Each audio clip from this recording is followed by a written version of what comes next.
Hi, my name is Nicole. Welcome to my channel, Travel to Money.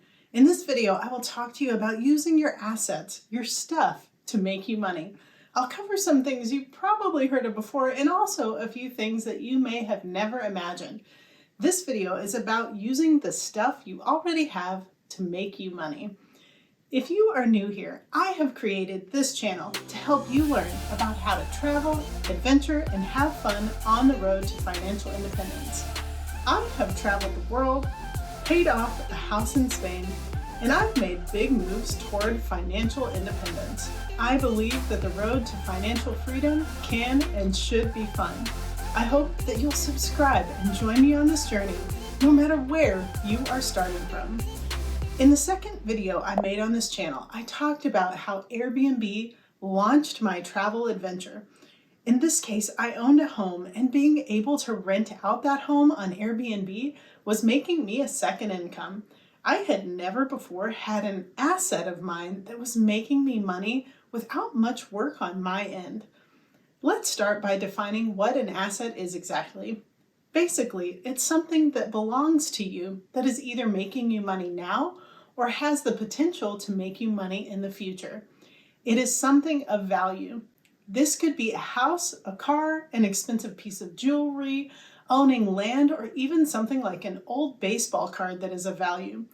In this video, I want to focus on assets that can make you money while you own them. I want to start with talking about vehicles. When I was getting ready for my first big world travel adventure, I spent 7 months planning and preparing.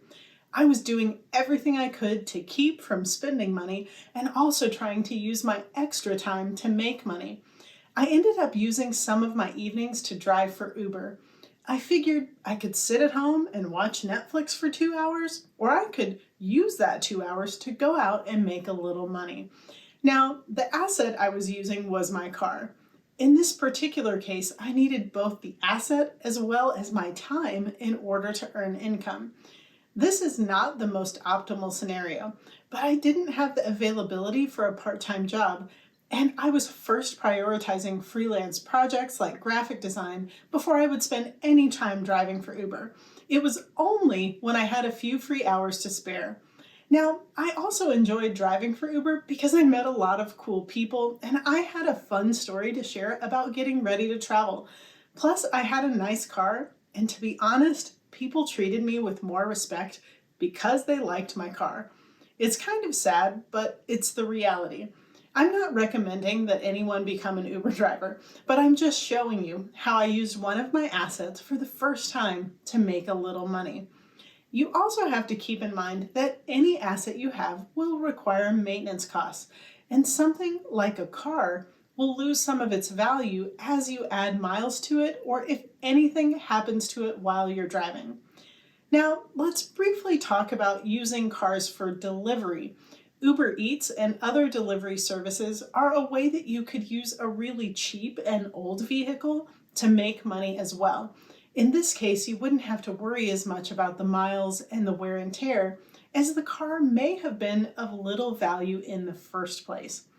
Again, I don't think the best scenario is something that uses this much of your time, but these things are sometimes good temporary options to make money if you have an excess of time. Now let's talk about renting out your car. Airbnb led the way with houses, and since then, companies like Turo have done something similar with cars.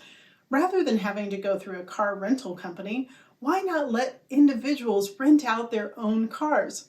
Now, I've never used Turo to make my own car available, but I have used it to rent a car. It saved me hundreds of dollars and was probably a much nicer car than if I had rented from a regular car rental agency.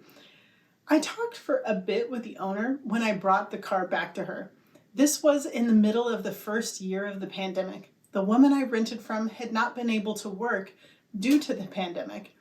She was making so much money renting out her car that she had done the math and said that if she bought another car and rented both of them out, she wouldn't have to work anymore.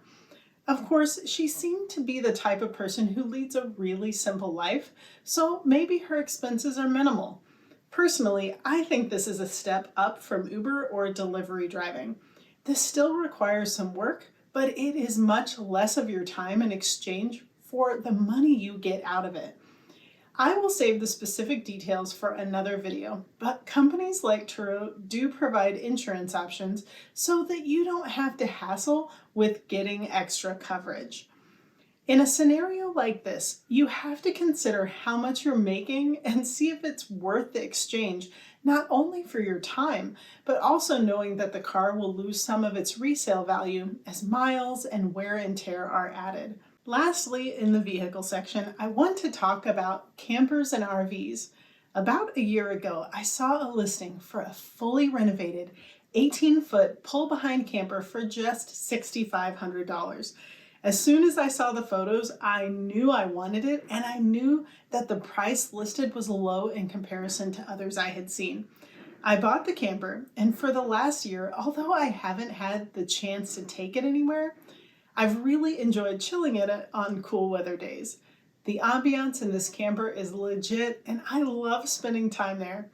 It was just a few months ago that I came across something online that talked about the profit you can make renting out campers. I was kicking myself that I hadn't thought of this before. Campers are often luxury items that sit in your backyard or your driveway and are only used a couple of times per year. So why not rent out your camper? Just like Airbnb for houses and Turo for cars, there are several sites where you can list your camper or RV for rent. Personally, I think a pull-behind camper is the better investment because you don't have to maintain things like an engine or transmission, and miles don't really come into play.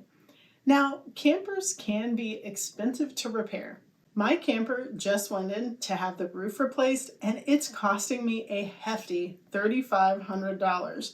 That's more than half of what I paid for the camper in the first place. There are sites online that give you an idea of what you can make depending on the type of camper or RV you are renting. Mine, which is relatively small, they say will make between $12,000 and $19,000 per year.